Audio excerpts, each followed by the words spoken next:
Sharp Squad! Our squad is growing larger and larger by the day. We are nearly at 15,000 subscribers. Whee! Pretty amazing to think about. Jake and I have been putting a ton of work into this channel over the last few years. We're growing very slowly, but we're growing nonetheless, and we're having a blast making these videos for you guys.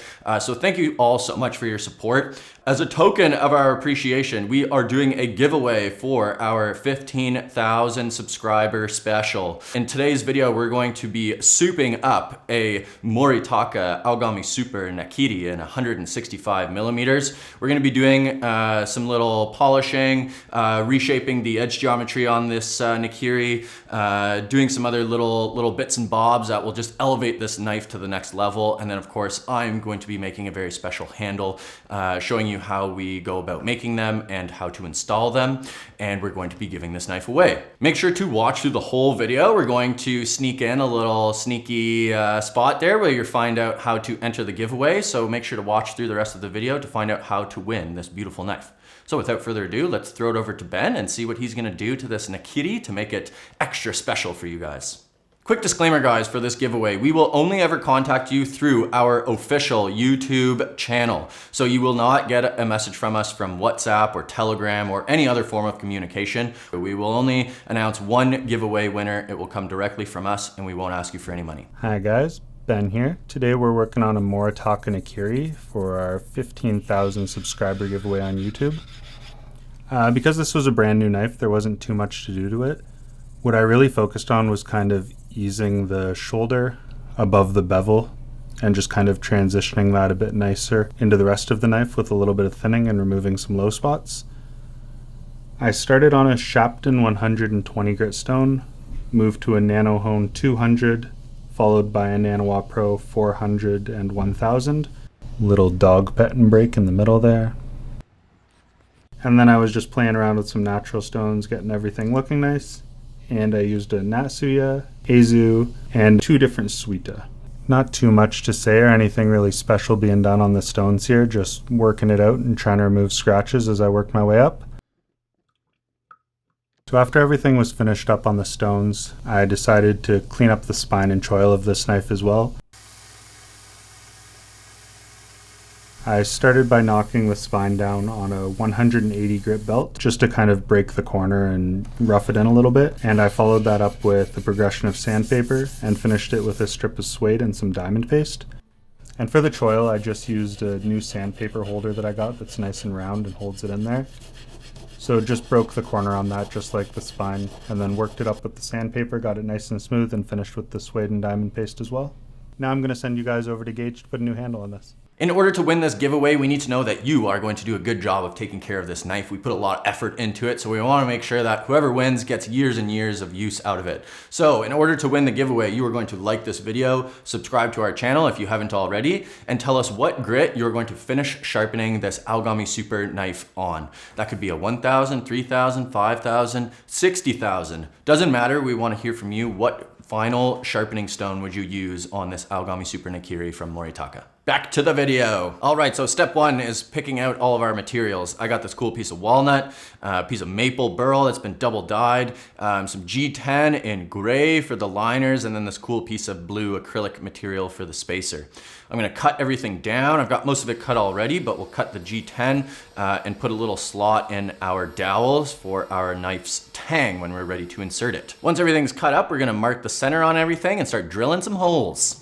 On our ferrule piece, we're gonna make sure we don't drill all the way through so we can create that nice little slot and perfectly fit our tang into the handle when it's time to install.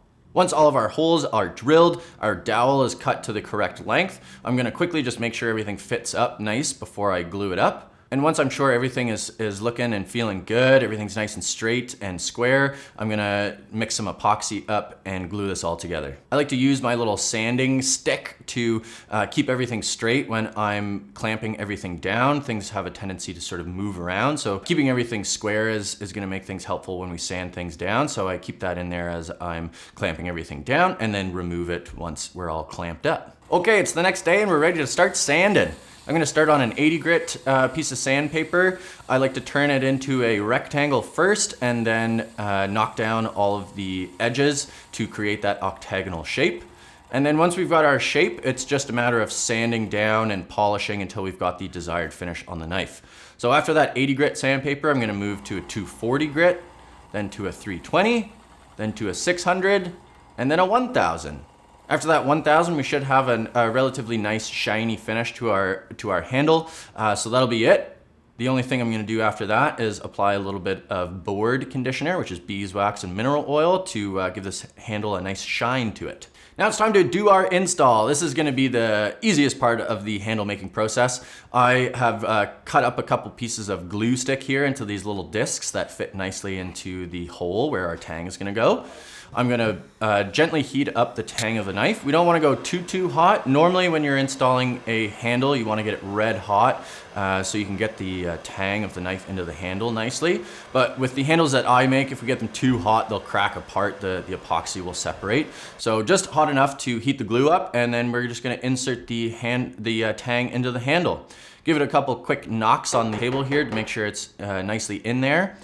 And then finally, we're just going to apply some wood filler to the part where the tang and the handle come together and make sure there's no gaps or anything there where water can get in. And that's it. Here it is, the final product, guys. We're super stoked with how this turned out. Ben did an amazing job fixing up the edge geometry on this guy. So he's done a beautiful job of polishing the bevels here. He's got a little bit thinner behind the edge, and the contrast between the soft iron cladding and the core steel really shines through.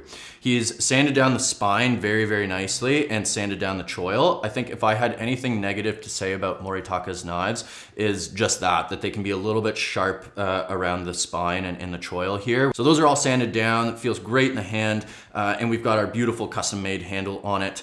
This guy is made from walnut, has a maple burl that's been double dyed as the ferrule. And then for our spacer, we've got just a piece of like blue acrylic material, and then two gray G10 liners on it. Turned out really great. Really happy with how everything looks here, and very excited to give this away. So if you missed it halfway through the video there, make sure to go back and find out how to enter into today's giveaway. If you like this video, make sure to smash that like button, subscribe to our channel for more knife related content, and until the next one, stay sharp. Thank you so much for 15. Woo!